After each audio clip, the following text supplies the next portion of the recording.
Test கிரிக்கெட்டை மையப்படுத்தி எடுக்கப்பட்ட இந்த படம் ரொம்பவே இன்ட்ரெஸ்டிங்காவும் விறுவிறுப்பாவும் கொண்டு போச்சு. படத்தோட கதைக்கு போறதுக்கு முன்னாடி படத்தோட ஒன்லைனை பார்த்துடலாம். படத்தோட ஹீரோ சித்தார்த் இந்தியா டீமோட நம்பர் 1 கிரிக்கெட். இது என்னோட டெலகிராம் சேனல். டெலகிராம் சேனலோட லிங்க் டிஸ்கிரிப்ஷனில் இருக்குது. அந்த லிங்க்கை எப்படி ஓப்பன் பண்ணுன்றதுக்கான எக்ஸ்பிளைன் வீடியோவும் டிஸ்கிரிப்ஷனில் இருக்குது. தேவைப்படுறவங்க யூஸ் பண்ணிக்கலாம்.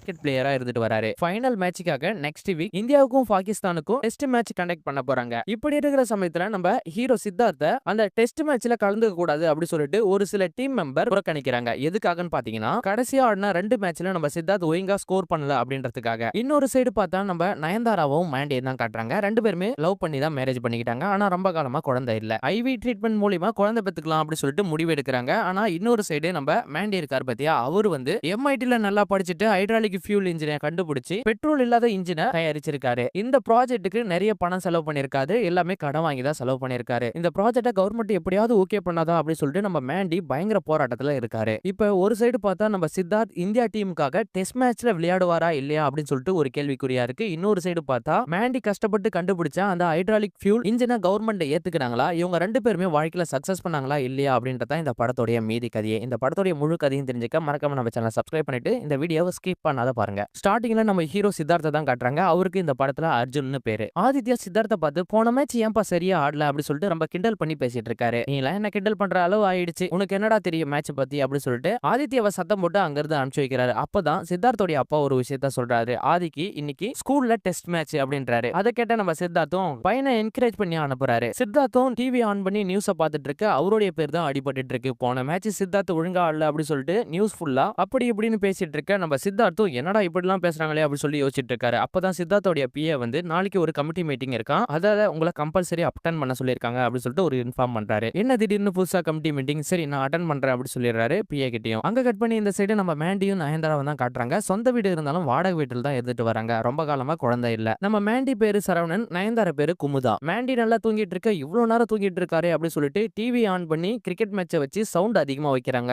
அந்த சவுண்டை கேட்ட உடனே நம்ம மேண்டி எந்திரிச்சு, நீ சவுண்ட் எல்லாமே நல்லா தான் வைக்கிற, ஆனா இந்த டெஸ்ட் மேட்சை யார் காப்பாத்த போறாங்க தெரியல அப்படி சொல்லிட்டு கிண்டல் பண்ணி பேசிட்டு இருக்காரு. அப்பதான் ஒரு விஷயமே புரிய வருது. நம்ம நயன்தாரா இருக்காங்க பத்தியா, நயன்தாராவும் சித்தார்த்தும் ஒன்னா ஸ்கூல்ல படிச்ச பசங்க. சோ அதை வச்சு நம்ம மேண்டி வந்து நம்ம நயன்தாராவை அப்பா கலாய்க்கிறதும் போறதும் உண்டு. கிளாஸ்மேட்னு சொல்லி கலாய்ச்சா கூட பரவாயில்ல, பாய் ஃப்ரெண்ட்னு சொல்லி தான் கலாய்ச்சிட்டு வராரு நம்ம மேண்டி நயன்தாராவை. சோ இப்பயும் அதை சொன்ன உடனே நம்ம நயன்தாரா மேண்டியை பார்த்து, அவர் ஒன்னும் என் பாய் ஃப்ரெண்ட்லாம் இல்ல, ஸ்கூல் மேட் தான், டெஸ்ட் மேட்சை கண்டிப்பா சித்தார்த் காப்பாத்துவாரு, நீ அதை பத்திலாம் ஒன்னும் கவலைப்பட தேவையில்ல அப்படி சொல்லிட்டு நயன்தாரா கோவமா பேச நம்ம மேண்டியும் போன் எடுத்து டாக்டரோட அப்பாயின்மெண்ட் 6:30க்கு வாங்கிட்டேன், ஸ்கூல்ல இருந்து 6 மணிக்கு கிளம்பி வந்துரு அப்படின்னு சொல்றாரு. டாக்டரை கன்சல்ட் பண்ணிட்டு வரும்போது பிரியாணி வாங்கிட்டு வருவோம், 2 பேரும் சாப்பிடலாம் அப்படின்னு பேசிட்டு இருக்கும்போது அந்த இடத்துக்கு காளி வெங்கட் வந்துடுறாரு. காளி வெங்கட் வந்து நம்ம மேண்டியோட க்ளோஸ் ஃப்ரெண்ட். நம்ம நயன்தாரா பாத்தீங்கன்னா ஒரு ஸ்கூல்ல டீச்சரா ஒர்க் பண்ணிட்டு வராங்க. அவங்களும் ஸ்கூலுக்கு கிளம்பிட்டாங்க. ஹாட் பாக்ஸ்ல இட்லி இருக்கு, 2 பேரும் சாப்பிட்டு மறக்காம போங்க அப்படி சொல்லிட்டு அந்த இடத்துல இருந்து கிளம்பிடுறாங்க. காளி வெங்கட் வந்த உடனே நம்ம மேண்டி ஒரு பாக்ஸ்ல ஒரு மிஷின் எடுத்து காட்டுறாரு. என்னடா ரொம்ப காலம் ஆகும்னு நினைச்சா உடனே வந்துருச்சு அப்படி சொல்லிட்டு நம்ம காளி வெங்கட் கேட்க, அந்த மிஷினை பார்த்துட்டு நம்ம காளி வெங்கட்டும், இதுக்காடா இவ்வளவு லட்சம் செலவு பண்ண, லட்சத்தை பார்க்காத லட்சியத்தை பாரு அப்படி சொல்லிட்டு நம்ம மேண்டி அட்வைஸ் பண்றாரு. என்னுடைய ப்ராஜெக்ட் மட்டும் ஓகே ஆகட்டும், இந்த நாட்டையே மாத்த போகுது அப்படி சொல்லிட்டு நம்ம மேண்டியும் ரொம்ப கர்வமா பேசிட்டு இருக்காரு. சோ இப்பதான் ஒரு விஷயமே புரிய வருது. அதாவது நம்ம மேண்டி இருக்காரு பாத்தீங்களா,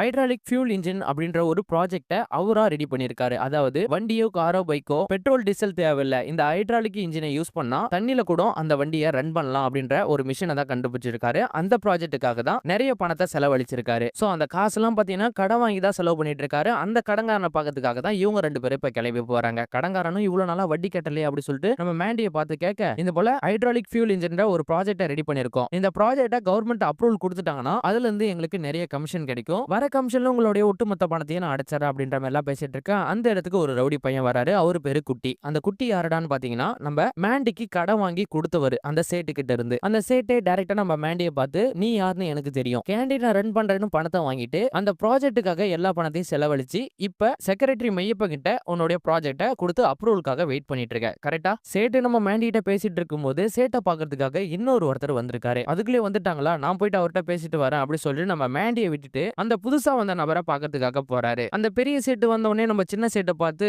India Pakistan last test match, இதோட உலகத்துல பெரிய கேம் எதுவுமே இல்ல, இந்த கேம்ல நம்ம பெரிய லெவல்ல காசை பார்க்கலாம், நீங்க மட்டும் டீம் பிளேயரை மட்டும் செட் பண்ணி நம்ம பக்கம் இழுத்துட்டீங்கன்னா ஒரு மேட்சுக்கு 500 கோடியை பார்க்கலாம் அப்படி சொல்லிட்டு அந்த பெரிய செட்டு சின்ன சேட்டை பார்த்து சொல்லிட்டு பேசிட்டு இருக்காரு. இந்த டீலை எப்படியாவது முடிச்சிக்கலாம் அப்படி சொல்லிட்டு ரெண்டு பேருமே ப்ராமிஸ் பண்ணிக்கிறாங்க. அங்க கட் பண்ண இந்த சைடு பார்த்தா போலீஸ் ஆபீசர் ஒருத்தரை காட்டுறாங்க. இந்த டெஸ்ட் மேட்ச்ல நிறைய டீல் கை மாற போகுது. அது மட்டும் இல்லாத 50,000 கோடி வெளியே போக போகுது. அதை எப்படியாவது நம்ம லாக் பண்ணி சூதாட்டம் பண்ணி தப்பு பண்றவங்கள கண்டுபிடிச்சே ஆகணும் அப்படி சொல்லிட்டு போலீஸ் ஆபீசரும் பேசிட்டு இருக்காங்க. அங்க கட் பண்ணி இந்த சைடு நம்ம நயன்தாராவை தான் காட்டுறாங்க. ஸ்கூல்ல ஒரு டீச்சர் கிட்ட மேண்டி முன்ன போலலாம் இல்ல, அந்த ப்ராஜெக்டே விட்டுட்டாரு, இப்ப கேண்டீன் டெவலப் பண்ற வழியை தான் பார்த்துட்டு இருக்காரு அப்படி சொல்லி பேசிட்டு இருக்க. அப்போதான் ஒரு விஷயம் நமக்கு புரிய வருது. அதாவது நம்ம மேண்டி நயன்தாராவுக்கு தெரியாத அந்த ப்ராஜெக்ட வெளியில கடன் வாங்கி நடத்திட்டு இருக்காரு. அதாவது கேண்டீன் நடத்துறன்ற பேர்ல கடன் வாங்கி அந்த ப்ராஜெக்ட தான் நடத்திட்டு இருக்காரு. இந்த விஷயம் இன்ன வரைக்கும் நயன்தாராக்கு தெரியல போல. 4-5 பசங்க கிரவுண்ட்ல கிரிக்கெட் விளையாடிட்டு இருக்காங்க. நம்ம நயன்தாரா மரத்தோரத்துல தான் உட்காந்து அந்த ரெண்டு டீச்சரும் பேசிட்டு இருக்காங்க. அப்ப பாத்தீங்கன்னா ரெண்டு பசங்க சண்டை போட்டுட்டு இருக்காங்க. அந்த ரெண்டு பசங்கள ஒரு பையன் யாருன்னு பாத்தீங்கன்னா நம்ம சித்தார்த்தோடைய பையன் ஆதித்யா தான். என்ன பிரச்சனைன்னு போயிட்டு நயன்தாரா பாக்குறாங்க. அந்த இடத்துல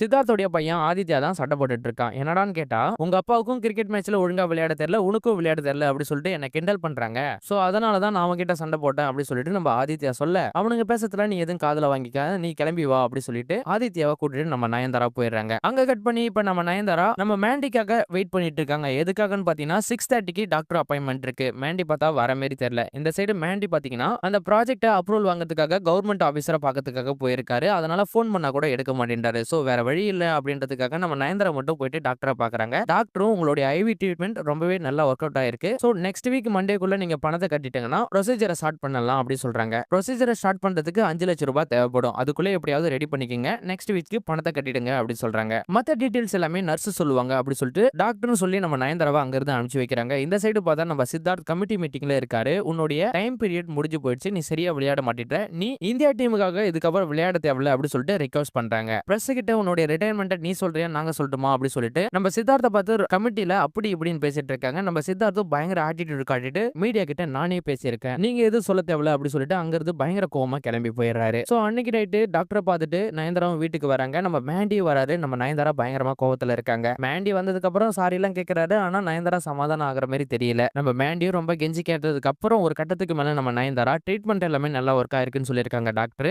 நெக்ஸ்ட் வீக் பணத்தை கட்ட சொல்லியிருக்காங்க. அது 5 லட்சம் ரூபாய். அதை கேட்ட உடனே நம்ம மேண்டி பயங்கரமா ஷாக் ஆகுறாரு. எது 5 லட்சமா அப்படி சொல்லிட்டு, ஏன் ஷாக் ஆகுற, கட்டிடலாம் இல்ல அப்படி சொல்லிட்டு நம்ம நயன்தாரா கேட்க 5 லட்சம் தானே கட்டிடலாம் அப்படி சொல்லிட்டு நம்ம நயன்தாரா கிட்ட சொல்லிடுறாரு. அங்க கட் பண்ண இந்த சைடு சித்தார்த்தையும் அவருடைய ஃபேமிலி தான் காட்டுறாங்க. நம்ம ஆதித்யா இருக்காரு பத்தியா, நம்ம சித்தார்த்து கிட்ட இந்தியா தோத்ததுக்கு நீ தான் காரணம் அப்படி சொல்லிட்டு ஃப்ரெண்ட்ஸ் எல்லாமே என்ன பயங்கரமா டீஸ் பண்றாங்க. இன்னைக்கு விளையாட்டுன மேட்ச்ல நான் தோத்ததுக்கும் உங்க அப்பா உன்ன சரியா வளர்க்கல, உனக்கு கிரிக்கெட்டே தெரியல அப்படி சொல்லிட்டு கிண்டல் பண்றாங்க அப்படி சொல்லிட்டு நம்ம சித்தார்த்த கிட்ட சொல்ல, உனக்கு சரியா விளையாடலன்னா அதுக்கு நான் என்னடா பண்ண முடியும் அப்படி சொல்லிட்டு நம்ம சித்தார்த் சொல்றாரு. தன்னுடைய அப்பாவே இப்படி சொல்லிட்டாரு அப்படி சொல்லிட்டு ஆதித்யாவும் பயங்கரமா கோச்சிட்டு அந்த இடத்துல இருந்து கிளம்பிடுறாரு. அடுத்த நாள் பாத்தீங்கன்னா நியூஸ் சேனல்ல சித்தார்த் ரிட்டையர் ஆயிட்டாங்க அப்படி சொல்லிட்டு ஒரு நியூஸ் வருது. அதை பார்த்த மேண்டியும் உன்னுடைய கிளாஸ்மேட் ரிட்டையர் ஆயிட்டாங்க அப்படி சொல்லிட்டு நம்ம நயன்தாரா கிட்ட சொல்றாரு. சான்ஸே இல்ல, நீ வேணா டிவில போய் பாரு அப்படி சொல்லிட்டு நம்ம மேண்டி சொல்ல, நம்ம நயன்தாரா பார்த்துட்டு பயங்கரமா ஷாக் ஆவாங்க. ஷாக் ஆனது மட்டும் இல்லாத பயங்கர டென்ஷனும் ஆகுறாங்க. அதை பார்த்து நம்ம மேண்டியும் மத்தவன் ரிட்டையர் ஆயிட்டா உடுக்கு என்னமா டென்ஷனு, நீ போயிட்டு உன் வேலையை பாரு அப்படி சொல்லிட்டு அட்வைஸ் பண்ணி அங்க இருந்து அனுப்புறாங்க. அங்க கட் பண்ணி அடுத்த நாள் நம்ம நயன்தாராவும் ஸ்கூல் போக சித்தார்த்தோடைய பையன் ஆதித்யா இருக்கான் பத்தியா, திருப்பி அந்த பசங்க கூட சண்டை போட்டுட்டு இருக்க நம்ம நயன்தாரா திருப்பி பஞ்சாயத்து பண்றாங்க. அப்ப பாருங்க பிரின்சிபல்ட்ட டைரக்டா நயன்தாரா கூட்டிட்டு போயிட்டு பிடி மாஸ்டர் விட்டுறாங்க. என்னோட கிளாஸ்லயும் வந்து இவங்க டிஸ்டர்ப் பண்றாங்க, கேர் எடுக்கிறன்ற பேர்ல இவங்கள என்ன கேளு அப்படி சொல்லிட்டு பிரின்சிபல்ட்ட கூட்டு போய் விட, பிரின்சிபலும் நம்ம நயன்தாரா பார்த்து நீ ஸ்கூல் டீச்சர் மட்டும் தான், எல்லா குழந்தைக்கும் அம்மா நினைச்சு ரொம்ப கேர் பண்ணலாம் தேவையில்ல அப்படி சொல்லிட்டு ரொம்ப இன்சல்ட் பண்ணிடுறாங்க. என்னன்னு பாத்தீங்கன்னா நம்ம நயன்தாராக்கு குழந்தை இல்லாதால எந்த குழந்தை பார்த்தாலும் அவங்களுக்கு தான் குழந்தை மாரி தான் அப்படி சொல்லிட்டு ரொம்ப கேரிங்கா தான் பார்த்துட்டு வராங்க. சோ இதெல்லாமே நீ வீட்டோட வச்சுக்கோ, ஸ்கூலோட வேணாம் அப்படி சொல்லிட்டு பிரின்சிபல் சத்தம் போட்டு அனுப்ப, ஆதித்யாவும் என்னால தானே உனக்கு பிரச்சனை அப்படி சொல்லிட்டு நம்ம நயன்தாரா கிட்ட வந்து பேசுறாங்க. இதெல்லாம் ஒரு பிரச்சனையே இல்ல ஆதித்யா, நீ வேணா சாக்லேட் சாப்பிடுறியா அப்படி சொல்லிட்டு நம்ம நயன்தாராவும் ஆதித்யாவுக்கு சாக்லேட் கொடுத்து அங்க இருந்து அனுப்பிச்சு வைக்கிறாங்க. அங்க கட் பண்ணி இன்னொரு சைடு பார்த்தா அந்த போலீஸ் ஆபீசர் 2 பேர் இருக்காங்க பாத்தியா, அந்த சேட்டை 2 பேருமே வாட்ச் பண்ண சொல்லி மத்த டீம் கிட்ட எல்லாமே இன்ஃபார்ம் பண்ணிட்டு இருக்காங்க. இந்த சைடு பார்த்தா நம்ம நயன்தாரா ஆதித்யா கூட தான் இருந்துட்டு வராங்க. இன்னும் ஆதித்யாவை பிக்கப் பண்றதுக்காக அவருடைய டிரைவர் இன்னும் வரல. சோ ரொம்ப நேரமா வெயிட் பண்ணி பார்த்துட்டு நம்ம நயன்தாராவே ஆதித்யாவை நானே உன்னை வீட்டுல விட்டுருவேன் அப்படி சொல்லிட்டு அவனை கூட்டிட்டு போறாங்க. அங்க போய் பார்த்தா தான் தெரிய வருது நயன்தாராவுடைய அப்பா தான் சித்தார்த்தோடைய கோச். சோ நிறைய விஷயத்த நம்ம சித்தார்த் மறந்துட்டாருனோ அப்பதான் நமக்கு தெரிய வருது. அதாவது நம்ம சித்தார்த் இருக்கிற மனநிலைமை எப்படி இருக்குதுன்னா, வீட்டை பத்தி எந்த ஒரு கேர் இல்ல, பசங்களை பத்தி எந்த ஒரு கேர் இல்ல, மனைவி பத்தியும் அப்பாவை பத்தியும் எந்த ஒரு கேருமே எடுத்துக்க மாட்டேன்றாரு. அவருடைய போக்கஸ் எல்லாமே கிரிக்கெட் கிரிக்கெட் கிரிக்கெட் மட்டும்தான். சோ இப்படி ஒரு மனநிலைமையிலே இருந்துட்டு வராரு. நம்ம நயன்தாராவும் பையனை வீட்டுல விட்டுட்டு அங்க இருந்து கிளம்பி போயிடறாங்க. இந்த சைடு பார்த்தா நம்ம மேண்டி கவர்மெண்ட் கிட்ட ப்ராஜெக்ட் எல்லாம் காமிச்சிட்டு ஓகே பண்ணிட்டாரு. கவர்மெண்ட் சைட்ல இருந்து 50 லட்சம் ரூபாய் பணம் கட்ட சொல்லி மேண்டி கிட்ட சொன்ன உடனே பணத்தை ஏற்பாடு பண்ற வேலையை நான் பாத்துக்கிறேன், அப்ரூவல் மட்டும் எப்படியாவது வாங்கி கொடுங்க அப்படி சொல்லிட்டு ரிக்வெஸ்ட் பண்ணி கேட்டுட்டு அங்க இருந்து கிளம்பி வந்தாரு. சோ பொண்டாட்டி கிட்ட இந்த விஷயத்தை எப்படி சொல்ல போறோம் அப்படி சொல்லிட்டு ஒரு ஐடியா பண்ணிட்டு வந்தோடனே நம்ம நயன்தாரா வீட்டுக்கு வந்தோடனே நம்ம மேண்டி என்ன சொல்றாருன்னா, கேண்டீன் லைசென்ஸ்ல சின்னதா ஒரு ப்ராப்ளம் வந்திருக்கு. அதுக்காக 50 லட்ச ரூபா பணம் கட்ட சொல்லி கவர்மெண்ட் சைடுல இருந்து பிரஷர் வந்திருக்கு. சோ இப்போ நம்ம 50 லட்ச ரூபா ரெடி பண்ணணும் அப்படி சொல்லிட்டு நம்ம மேண்டி நயன்தாராவை பார்த்து கேக்குறாரு. இன்னும் 2 நாள்ல நம்ம ஐவி ட்ரீட்மெண்ட்டுக்காக 5 லட்ச ரூபா கட்டணும். அதுக்கே எப்படி பண்றதுன்னு தெரியாத முழிச்சிட்டு இருக்க. நீ என்னடாக்கா 50 லட்ச ரூபா கேக்குற அப்படின்னு சொல்லி நயன்தாரா சொல்ல, அதுக்கு மேண்டி ஒரு ஐடியா சொல்றாரு. அப்பாவுடைய மயிலாப்பூர் வீடு பத்திரம் இருக்குல்ல, அதை வச்சுட்டு நான் பணத்தை ரெடி பண்ணிக்கிறேன் அப்படி சொல்லி கேக்குறாரு. இதை கேட்ட நயன்தாராவும் கோவமா அந்த இடத்துல இருந்து எந்திரிச்சு போயிடுறாங்க. அங்க கட் பண்ணி இந்த சைடு நம்ம சித்தார்த்தா தான் காட்டுறாங்க. இன்னும் ஃபைனல் மேட்சுக்கு ஒரு நாள் தான் இருக்கு. நம்ம ஹீரோ சித்தார்த் இருக்கார் பத்தியா, அவருடைய கோச் கிட்ட இந்த டெஸ்ட்ல நான் கண்டிப்பா விளையாட தான் போறேன், யார் எதிர்த்தாலும் தடுத்தாலும் அப்படின்னு சொல்லி அவருடைய முடிவை சொல்றாரு. அங்க கட் பண்ணி அடுத்த நாளே நம்ம நயன்தாராவுக்கும் பர்த்டே, இந்த சைடு பார்த்தா நம்ம ஆதித்யாவுக்கும் பர்த்டே. இந்த சைடு நம்ம மேண்டி பொக்கையெல்லாம் வச்சு நயன்தாராவை பயங்கரமா இம்ப்ரெஸ் பண்ணிட்டாரு. சோ அதுக்கப்புறம் நம்ம நயன்தாராவும் அப்பாவுடைய மயிலாப்பூர் பத்திரத்தையும் நம்ம மேண்டி கிட்ட கொடுத்துறாரு. இன்னைக்கு ஆதித்யாவுக்கு பர்த்டே, உங்களை கலந்துக்க சொல்லி அவன் ரிக்வெஸ்ட் பண்றான், நீங்க கண்டிப்பா வரணும் அப்படி சொல்லி இன்ஃபார்ம் பண்றாங்க. நம்ம நயன்தாராவும் வரேன்னு சொல்லிட்டாங்க. நயன்தாராவும் மேண்டியை பார்த்து நைட்டு ஆதித்யாவை பக்கத்துக்காக நம்ம அவங்க வீட்டுக்கு போறோம். சோ 6 மணிக்கு வந்து என்ன பிக்கப் பண்ணீங்கன்னு சொல்லிட்டு அங்க இருந்து அவங்க ஸ்கூலுக்கு கிளம்பி போயிடுறாங்க. அங்க கட் பண்ண அன்னைக்கு நைட்டு ஆதித்யாவுடைய பர்த்டே பார்ட்டிக்கு நம்ம நயன்தாரா மேண்டி எல்லாருமே கலந்துக்கிறாங்க. ஜாலியா என்ஜாய் பண்ணிட்டு அங்க இருந்து கிளம்பிடுறாங்க. சோ இப்படியே ஸ்மூத்தா போயிட்டு இருக்க. நாளைக்கு பாத்தீங்கன்னா ஃபைனல் டெஸ்ட் மேட்ச் ஸ்டார்ட் ஆகுது இந்தியாவுக்கும் பாகிஸ்தானுக்கும். இன்னொரு சைடு பாத்தீங்கன்னா நம்ம மேண்டி அவருடைய ப்ராஜெக்ட்டுக்காக மயிலாப்பூர் பத்திரத்தை எடுத்து போய் கொடுத்தாரு பாத்தியா 50 லட்ச ரூபாய்க்கு பதிலா. அந்த பத்திரத்துல என்ன எழுதி இருக்குன்னு பாத்தீங்கன்னா, நயன்தாராவுக்கு மட்டும் இந்த சொத்து சொந்தம் இல்ல, அவருக்கு ஒரு குழந்தை பிறந்தா அந்த குழந்தையை வந்து கையெழுத்து போட்டாதான் இந்த சொத்தே செல்லுபடி ஆகும் அப்படி சொல்லிட்டு அந்த பத்திரத்துல எழுதிக்கிட்ட நம்ம குட்டியும் அந்த சேட்டுவும் நம்ம மேண்டியை கூட்டு இன்ஃபார்ம் பண்றாங்க. அதுக்கு குட்டியும் ஒண்ணு இல்லாத பத்திரத்தை என்கிட்ட கொடுத்துட்டு எல்லா பிரச்சனையும் சால்வ் பண்ண பாக்குறியா அப்படி சொல்லிட்டு நம்ம மேண்டியை பயங்கரமா சத்தம் போட்டு திட்டி அந்த இடத்துல இருந்து அனுப்பிச்சு வச்சிடறாங்க. இன்னொரு சைடு நம்ம மேண்டிக்கு அந்த ப்ராஜெக்ட் என்ன ஆச்சுன்னு தெரிஞ்சுக்கிறதுக்காக கவர்மெண்ட் ஆபீசரை பார்க்கறதுக்காக போறாரு. அங்க போய் பார்த்தா தான் தெரிய வருது, உங்களுடைய ப்ராஜெக்டை ஓகே பண்றதுக்கு 50 லட்சம் மட்டும் பத்தாது, இன்னும் ஒரு 5 கோடி தேவைப்படுது அப்படி சொல்லி கேக்குறாங்க. இந்த 50 லட்சத்துக்கே நான் படாத பாடுபட்டுட்டேன், இன்னும் 5 கோடிக்கு நான் எங்க போறது? இது கேட்ட நம்ம மேண்டியும் ரொம்ப மனசு உடைஞ்சு போயிடுறாரு. அது மட்டும் இல்லாத குடிச்சிட்டு பயங்கரமா கத்த ஆரம்பிச்சிடறாரு. இந்த நாட்டையே மாத்த போற ப்ராஜெக்ட் இருந்து, ஆனா இந்த ப்ராஜெக்டை யாருமே மதிக்க மாட்டேன்றாங்க. சோ அவ்வளவு கேவலமா போயிட்டேன் நான் வாழ்க்கையில தூத்து போயிட்டேன் அப்படி சொல்லிட்டு நம்ம மேண்டியோட ஃப்ரெண்டு கிட்ட பயங்கரமா புலம்பி பேசிட்டு இருக்காரு. சோ இந்த சைடு பார்த்தா நம்ம சித்தார்த் இருக்காரு பத்தியா, லைஃப்ல ஃபர்ஸ்ட் டைம் நான் பயப்படுறேன், நாளைக்கு டெஸ்ட் மேட்ச் என்ன ஆக போகுதுன்னு தெரியல, ஆனாலும் என்ன ரிட்டையர்மெண்ட் ஆக சொல்லி நிறைய பேர் எனக்கு அகைன்ஸ்டா இருந்துட்டு இருக்காங்க. சோ நாளைக்கு என்னுடைய முடிவு என்னன்னு தெரியும் அப்படி சொல்லிட்டு ரொம்பவே ஃபீல் பண்ணி பேசிட்டு இருக்காரு. அதை கேட்ட அவருடைய பையனும் தூங்குற மாதிரி நடிச்சுக்கிட்டு அப்பா இவ்வளவு ஃபீல் பண்றாரு அப்படி சொல்லிட்டு அவரும் ஃபீல் பண்ணிட்டு இருக்காரு. அங்க கட் பண்ணி இந்த சைடு நயன்தாராவும் மேண்டியும் காட்டுறாங்க. மேண்டி ஃபுல்லா குடிச்சிட்டு வீட்டுக்கு வராரு. இந்த சொத்துல ஒண்ணு இல்ல, நமக்கு குழந்தை பிறந்ததா இந்த சொத்து செல்லுபடி ஆகும் அப்படி சொல்லிட்டு உங்க அப்பா ஆரம்பத்திலே எழுதி வச்சுட்டு போயிட்டாரு அப்படி சொல்லிட்டு குடிபோதையில அந்த சொத்து பத்திரத்தை எல்லாமே தூக்கி போட்டுட்டு பக்கத்துல இருக்கிற சோபால படுத்து தூங்கிறாரு. காலையில பாத்தீங்கன்னா கடங்காரன் வீட்டுக்கே வந்துடுறாங்க. சோ அப்பதான் எல்லா ஒண்ணுமே நம்ம நயன்தாராவுக்கு தெரிய வருது. அதாவது கேண்டீன் நட்ன்ற பேர்ல அந்த ப்ராஜெக்ட் தான் இவ்வளவு நாளா மேண்டி பண்ணிட்டு இருக்காரு அப்படி சொல்லிட்டு நம்ம குட்டி ரவுடி வந்து நம்ம நயன்தாரா கிட்ட சொல்லிடுறாரு. சோ இதை கேட்டு நம்ம நயன்தாரா பயங்கரமா டென்ஷன் ஆயிடுறாங்க. அந்த இடத்துல அந்த ரவுடி பசங்க எல்லாருமே சேர்ந்துட்டு நம்ம மேண்டியை அந்த இடத்துல இருந்து கூட்டிட்டு போயிடுறாங்க. இவனை நம்பி நம்ம வாழ்க்கையில இவ்வளவு தோத்துட்டுமே அப்படி சொல்லிட்டு பயங்கரமா வருத்தப்பட்டுட்டு அங்க இருந்து கிளம்பி போயிட்டாங்க நம்ம நயன்தாரா. சோ அங்க கட் பண்ணி இந்த சைடு பார்த்தா நம்ம சித்தார்த்தையும் அவங்க ஃபேமிலி தான் காட்டுறாங்க. நம்ம சித்தார்த் டெஸ்ட் மேட்சுக்காக அவருடைய கிட்லாம் எடுத்து ரெடி ஆயிட்டு இருக்கும் போது ஆதித்யா வந்து நானும் உங்களுடைய டெஸ்ட் மேட்சை பார்க்கறதுக்காக கிரவுண்டுக்கு வரேன் அப்படி சொல்லிட்டு நம்ம சித்தார்த்தை பார்த்து கேட்டுட்டு இருக்க, நீலாம் அங்க வர தேவையில்ல, ஸ்கூலுக்கு போ அப்படி சொல்லிட்டு சத்தம் போட்டு அவனை அனுப்புறாரு. ஒரு கட்டத்துக்கு மேல நான் அங்க வருவேன், ரொம்ப கப்பல் பண்ணதுக்கு அப்புறம் நம்ம ஹீரோ என்ன பண்ணிடுறாருன்னா நம்ம ஆதித்யாவை அடிச்சிடறாரு. அப்பா அடிச்சிட்டாரு அப்படி சொல்லிட்டு கோவத்திலே நம்ம ஆதித்யாவும் ஸ்கூலுக்கு கிளம்பி போயிடுறாரு. இந்த சைடு பார்த்தா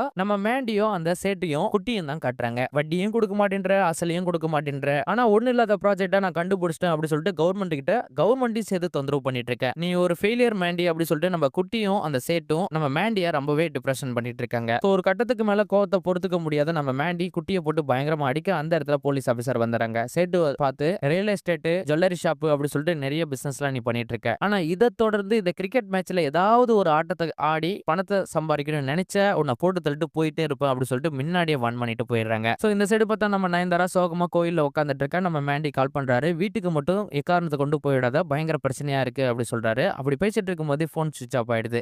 கோயில்ல பாத்தீங்கன்னா நம்ம ஆதித்யா இருக்காரு. என்னடான்னு போயிட்டு நம்ம நயன்தாரா கேட்க, காலையில அப்பா மேட்ச் பார்க்கறதுக்காக நான் வரேன்னு சொன்னேன், ஆனா என்ன வர வேணாம்னு சொல்லி அடிச்சு ஸ்கூலுக்கு அனுப்பிச்சிட்டாரு, நான் இதுக்கப்புறம் நான் வீட்டுக்கே போக மாட்டேன் அப்படி சொல்லிடுறாங்க. சரி மனசு கேட்காத நம்ம நயன்தாராவும் ஆதித்யாவை அவருடைய வீட்டுக்கு கூட்டிட்டு போயிடுறாரு. சோ வீட்டுக்கு கூட்டிட்டு போனதுக்கு அப்புறம் ரெண்டு பேருமே ஜாலியா என்ஜாய் பண்ணி விளையாடிட்டு இருக்காங்க. டிவில மேட்ச் பார்த்துட்டு நம்ம ஆதித்யாவும் தூங்கிடுறாரு. சோ நைட்டு பாத்தீங்கன்னா நம்ம மேண்டி வராரு. நம்ம நயன்தாரா பயங்கர கோவமா இருக்காங்க. இதுக்கப்புறம் என் வாழ்க்கையில தொந்தரவு பண்ணாத, நீ எங்கேயாவது போ அப்படி சொல்லிட்டு திட்டி அனுப்ப நம்ம மேண்டியும் என்னென்னவோ பேசி கன்வின்ஸ் பண்ண பாக்குறாரு. ஆனா எதுக்குமே நம்ம நயன்தாரா ஒத்துக்கிற மாதிரி தெரியல. ஒரு கட்டத்துக்கு மேல நம்ம நயன்தாரா பயங்கரமா கோவப்பட்டு, நீலாம் ஒரு ஆம்பளையா, ஒரு குழந்தை பெத்துக்க உன்னால முடியல, 24 வருஷமா உன்னை நம்பி நம்பி நான் தான் ஏமாந்து போனேன் அப்படி சொல்லிட்டு ரொம்பவே இன்சல்ட் பண்ணி நம்ம மேண்டியை பார்த்து நயன்தாரா பேசுறாங்க. ஒரு கட்டத்துக்கு மேல நீ ஒரு ஃபெயிலியர்னு சொல்லிடுறாங்க, அதுவும் நம்ம சித்தார்த்தோட கம்பேர் பண்ணி. இப்படி ஒரு வார்த்தையை நம்ம மேண்டி கிட்ட நம்ம நயன்தாரா சொன்ன உடனே மேண்டி பயங்கரமா கோவப்பட்டு நம்ம நயன்தாராவை அடிச்சிடறாரு. அதனால நயன்தாரா மயக்கம் போட்டுறாங்க. அங்க கட் பண்ணி இந்த சைடு பார்த்தா நம்ம சித்தார்த்தோட ஃபேமிலி தான் கட்டுறாங்க. இன்னும் ஆதித்யா வீட்டுக்கு வரல அப்படி சொல்லிட்டு மனைவி சித்தார்த்து கிட்ட சொல்ல,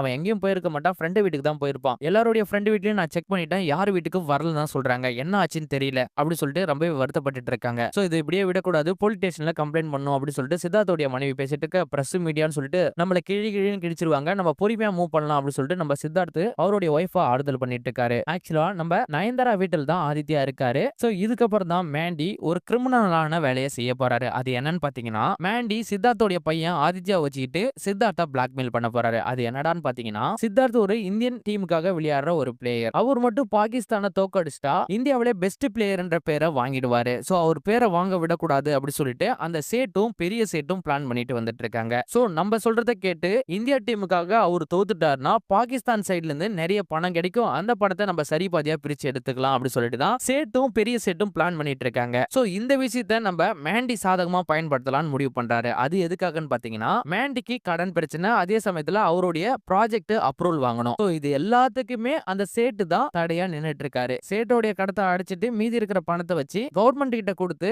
hydraulic fuel engine project approval வாங்கிடுவாரு. சோ இதெல்லாமே யோசிச்சு பார்த்துட்டு என்ன முடிவு எடுக்கிறாருன்னா, சித்தார்த்தோடைய பையனை கடத்தி வச்சுக்கிட்டு நயன்தாராவையும் அந்த வீட்டுக்குள்ளேயே அடைச்சி வச்சுக்கிட்டு சித்தார்த்துக்கு கால் பண்ணி, உன்னுடைய பையனை நான் தான் கடத்தி வச்சிருக்கேன் அப்படி சொல்லிட்டு ஒரு அன்னோன் நம்பர்ல இருந்து கால் பண்ணி பேசுறாரு. நான் சொல்றதை நீ கேட்டனா உன் பையனை 2 நாள்ல பார்க்கலாம் அப்படி சொல்லிட்டு பையனை அடிச்சு துன்புறுத்தி வீடியோ எடுத்து சித்தார்த்துக்கு அனுப்பிச்சிடுறாரு. சித்தார்த்துக்கு நம்ம மேண்டி தான் பையனை கடத்தி இருக்காரு அப்படி சொல்லிட்டு தெரியாது. உடனே நம்ம சித்தார்த்தும் மேண்டி கிட்ட உனக்கு என்ன டிமாண்ட் வேணும் அப்படி சொல்லிட்டு போன் கால்ல கேக்குறாரு. அதை நான் நாளைக்கு சொல்றேன் அப்படி சொல்லிட்டு நம்ம மேண்டியும் சொல்லிட்டு போனை கட் பண்ணிடுறாரு. அங்க கட் பண்ணி நம்ம மேண்டி இருக்காரு பாத்தியா, உடனே அந்த சேட்டுக்கு கால் பண்ணி, சித்தார்த்து நான் சொல்றதான் கேட்பான், உங்களுடைய டிமாண்ட் என்னன்னு சொல்லுங்க, நாளைக்கு நீங்க சொல்றதா சித்தார்த்தா நான் பண்ண வைக்கிறேன் அப்படி சொல்றாரு. அதுக்கு அந்த சேட்டும் குட்டியும் இவன் என்னடா புதுசா ஒரு கதையை சொல்றான் அப்படி சொல்லிட்டு ஷாக் ஆகுறாங்க. நான் சொல்றத மட்டும் நீங்க கேளுங்க, உங்களுடைய டிமாண்ட சொல்லுங்க, நாளைக்கு நான் அதை சித்தார்த்த பண்ண வைக்கிறேன் அப்படி சொல்றாங்க. உடனே சேட்டும் நம்ம மேண்டி கிட்ட நாளைக்கு சித்தார்த்து ஃபர்ஸ்ட் மேட்ச்ல தோத்து போகணும் அப்படி சொல்றாங்க. அதே போல நம்ம மேண்டி சித்தார்த்துக்கு கால் பண்ணி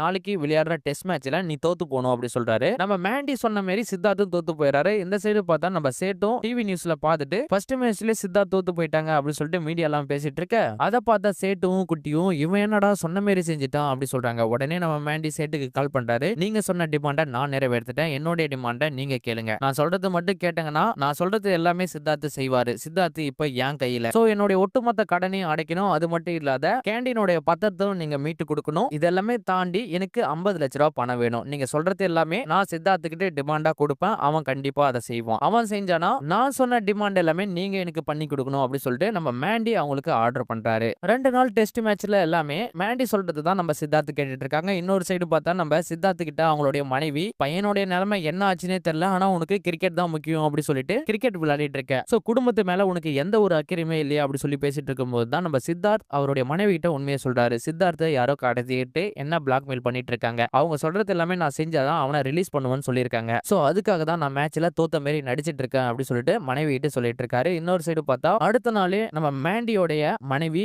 நயன்தாரா மயக்கத்துல இருந்து முழிச்சுக்கிட்டாங்க. கதவை திறந்து விட சொல்லி ரொம்ப ஃபோர்ஸ் பண்ணி கேட்டாலும் திறந்து விட மாட்டேன்றாங்க. நீ தான் ஒரு ஃபெயிலியர்னு சொல்லிட்டல, ஆனா நீ சக்சஸ்ஃபுல்னு சொன்ன ஆளு இன்னைக்கு ஃபெயிலியரா தோத்துட்டு இருக்காரு உன் கண்ணு முன்னாடி, நீ வேணா டிவி நியூஸ பாரு அப்படி சொல்லிட்டு கதவுக்குள்ள இருந்து நம்ம நயன்தாரா பாத்துட்டு இருக்காங்க. அப்பதான் நம்ம நயன்தாராக்கு ஒரு விஷயம் புரிய வருது, நம்ம மேண்டி தான் ஆதித்யாவை கடத்தி வச்சுக்கிட்டு சித்தார்த்த பிளாக்மெயில் பண்ணி வச்சுட்டு இத்தனை விஷயத்தையும் பண்ணிட்டு இருக்காரு அப்படி சொல்லிட்டு தெரிய வருது. ஒரு கட்டத்துக்கு மேல புரிஞ்சுக்கிட்டு இதெல்லாமே பண்றது தப்பு, அவனை எப்படியாவது விடுவிச்சுன்னு அவங்க அப்பாவுக்கு தெரிஞ்சா பெரிய பிரச்சனை ஆயிடும் இது அப்படி சொல்லிட்டு நம்ம நயன்தாரா மேண்டியை பார்த்து எவ்வளவு கெஞ்சி கேட்டாலும் நம்ம மேண்டி இது எல்லாமே தப்புன்ற மனப்பான்மைக்கு வரமாட்டேன்றாரு. அவர் சொன்னதான் சட்டம் அப்படின்ற மாதிரிலாம் போயிட்டு இருக்க. ஒரு கட்டத்துக்கு மேல நயன்தாரா கிட்ட நீ கேட்ட 5 லட்சம் ரெடி ஆயிடுச்சு, நாளைக்கு போயிட்டு ஐவே ட்ரீட்மெண்ட் பண்ணிக்கலாம் அப்படி சொல்றாரு. அதை கேட்ட நயன்தாராவும் எனக்கு குழந்தை தான் முக்கியம், அதே சமயத்துல ஆதித்யாவையும் எப்படியாவது வீட்டுல எடுத்து போய் விடணும் அப்படி சொல்றாரு. சோ இவ்வளவு தப்பு பண்றேன், நம்ம கடைசியா மாட்டிக்கிட்டா என்ன பண்றது அப்படி சொல்லிட்டு நம்ம நயன்தாரா மேண்டியை பார்த்து கேட்க, நம்ம மாட்ட மாட்டோம், அந்த சேட்டு தான் மாட்டுவான், அந்த போல நான் ட்விஸ்ட் பண்ணி விட்டுருக்கேன் அப்படி சொல்றாரு. சோ நயன்தாராவுக்கு ஐவி ட்ரீட்மெண்ட் வச்சு குழந்தை பெத்துக்கணும் அப்படி சொல்லிட்டு பெரிய கனவா இருக்கு. அடுத்த நாளே குழந்தைக்காக ஐவி ட்ரீட்மெண்ட்டுக்காக ரெடி ஆயிட்டு இருக்காங்க. இன்னொரு சைடு பார்த்தா லாஸ்ட் டெஸ்ட் மேட்சுக்காக நம்ம சித்தார்த் களமேறி இங்க இருக்காரு. அதே சமயத்துல நம்ம மேண்டியோட ஹைட்ராலிக் ஃபியூல் இன்ஜினும் கவர்மெண்ட் சைடுல இருந்து அப்ரூவல் வாங்கி கொடுக்குறேன் அப்படி சொல்லிட்டு அந்த சேட் டேரக்டரும் சொல்லிட்டாரு. அப்ரூவலும் வாங்கிட்டதுக்கு அப்புறம் பிரஸ் மீடியாக்கு எல்லாமே அதை சொல்லணும் அப்படின்னு சொல்லிட்டு ரிக்வெஸ்ட் பண்றாரு. பிரஸ் மீடியாக்கு எல்லாமே சொல்லணும்னா கடைசியா நான் சொல்றேன் ஒரு டிமாண்டை மட்டும் நீ சித்தார்த்த கிட்ட இருந்து நிறைவேற்றி கொடுக்கணும் அப்படின்னு சொல்லிட்டு அந்த சேட்டு ரிக்வெஸ்ட் பண்றாரு. அது என்னடான்னு பாத்தீங்கன்னா கடைசி மேட்சும் தோத்து போகணும் அப்படின்றாரு. சோ இந்த சைடு பார்த்தா நம்ம மேண்டியும் சித்தார்த்துக்கு போன் பண்ணி உன் பையனை பார்க்கணும்னா நீ கடைசி மேட்ச்ல தோத்து போகணும் அப்படின்னு சொல்றாரு. அதுக்கு பாத்தீங்கன்னா நம்ம சித்தார்த்தும் நான் கடைசி மேட்ச்ல தோத்து போயிடுறேன், என் பையனை என்கிட்ட ஒப்படைச்சிடும் அப்படின்னு சொல்றாரு. அடுத்த நாள் பாத்தீங்கன்னா நம்ம சித்தார்த்தும் கடைசி மேட்சுக்காக களமிறங்குறாரு. அப்ப பாருங்க நம்ம சித்தார்த்தோடைய மனசுல ஒரே ஒரு நினைப்பு மட்டும்தான். அது என்னன்னு பாத்தீங்கன்னா சுயநலத்துக்காக நம்ம பையனை காப்பாத்தா இல்ல பொது நலத்துக்காக இந்தியாவுக்காகவும் இந்த மக்களுக்காகவும் நம்ம விளையாடி ஜெயிச்சு கொடுக்கணுமா சொல்லி யோசிச்சுட்டு இருக்காரு. இன்னொரு சைடு பார்த்தா நம்ம நயன்தாரா ஹைவே ட்ரீட்மெண்ட்டுக்காக போயிட்டு இருக்காங்க. அப்ப பாருங்க அவங்களுக்கே ஒரு மனசுல ஒண்ணு தோணுது. அதாவது மத்தவங்களை ஏமாத்தி நம்ம குழந்தை பெத்துட்டு மட்டும் என்ன பண்ண போறோம், இதெல்லாமே ரொம்ப பாவம் அப்படி சொல்லிட்டு அவங்களும் வீட்டுக்கு கிளம்பி வந்துடுறாங்க அந்த ட்ரீட்மெண்ட்லாம் பண்ணிக்காக. இன்னொரு சைடு பார்த்தா அந்த சேட்ஜி நீ எப்படி வந்தாலும் போலீஸ் கிட்ட மாட்டிக்குவே, உன் கூட இருந்தவங்க ஒவ்வொருத்தரா நீ இழந்துட்டு வந்துட்டு இருக்க, இப்ப கடைசியா இருக்குது உன் பொண்டாட்டி மட்டும் தான் அப்படின்னு சொல்றதுக்குள்ளே நம்ம நயன்தாரா அந்த இடத்துல தப்பிச்சு இப்ப மேண்டி இருக்கிற வீட்டுக்கே வந்துடுறாங்க. சோ இந்த சைடு பார்த்தா நம்ம சித்தார்த்தும் மேட்ச்ல 6-4 சொல்லிட்டு அடிச்சு பட்டையை கிளப்பிட்டு இருக்காரு. நம்ம சொல்லி இவன் இப்படி விளையாடிட்டு இருக்கானே அப்படின்னு சொல்லிட்டு பயங்கரமா கோவப்பட்டு அவங்க பையனை அடிச்சு துன்புறுத்த ஆரம்பிக்கிறாரு. சோ அப்பதான் சித்தார்த்தோடைய பையன் ஆதித்யா இருக்கான் பத்தியா, அவன் ஒரு வார்த்தையை சொல்றான், நீங்க என்னதான் என்ன அடிச்சு துன்புறுத்தினாலும் எங்க அப்பாவை பிளாக்மெயில் பண்ணாலும் ஏன் என்ன கொலையே பண்ணாலும் எங்க அப்பா கிரிக்கெட்டை விட மாட்டாரு, அவரு இந்தியாவுக்காக விளையாடி ஜெயிப்பாரு அப்படின்னு சொல்லி முடிக்கிறதுக்குள்ளே நம்ம சித்தார்த்தும் கடைசி பால்ல 6 அடிச்சு இந்தியாவுக்காக வின் பண்ணிட்டாரு. இன்னொரு சைடு பார்த்தா வீட்டுக்கு வந்த நயன்தாராவும் நம்ம மேண்டிய அந்த இடத்துல அடிச்சு போட்டுறாங்க. உடனே அந்த இடத்துக்கு போலீஸ் ஆபீசரும் வந்துடுறாங்க. நடந்த உண்மை எல்லாமே போலீஸ் ஆபீசரை சொல்லி சரண்டரும் ஆயிடுறாங்க. நம்ம நயன்தாரா ஆதித்யாவையும் அவங்க வீட்டுல கூட்டிட்டு போய் விட்டுறாங்க. இப்ப பாத்தீங்கன்னா நம்ம சித்தார்த் இந்தியாவுக்காக விளையாடி ஜெயிச்சிட்டாரு. எவ்வளவு பேரு லாஸ்ட் 2 மேட்ச்ல சரியா இல்ல, நீ விளையாட்டுக்கே தகுதியானவன் இல்ல அப்படி சொல்லிட்டு பேசினாங்களோ அவங்களுக்கு எல்லாருக்கும் நம்ம ஹீரோ கரிய பூசிட்டாருன்னு தான் சொல்ல முடியும். சோ கடைசியா பாத்தீங்கன்னா நம்ம மேண்டி தயாரிச்ச ஹைட்ராலிக் ஃபியூல் இன்ஜினையும் கவர்மெண்ட் அப்ரூவல் கொடுத்து பிரஸ் மீடியாக்கு எல்லாமே இன்ஃபார்மும் பண்ணிடுறாங்க. சோ அதோட இந்த படத்தையும் முடிச்சிடுறாங்க. சோ இந்த படத்து மூலியமா சுயநலத்துக்காக ஒரு விஷயத்தை விட்டு கொடுக்காக பொது நலத்துக்காகவும் நாட்டுக்காகவும் நாட்டு மக்களுக்காக ஒரு சோல்ஜர் போராடி நிக்கிறதே ஒரு டெஸ்ட் மேட்ச் தான் சொல்லிட்டு இந்த படத்தை முடிக்கிறாங்க. இந்த படத்தோட ரிவ்யூ உங்களுக்கு பிடிச்சிருந்தா மறக்காம நம்ம சேனலை சப்ஸ்கிரைப் பண்ணிடுங்க. பக்கத்துல இருக்க பெல் பட்டனையும்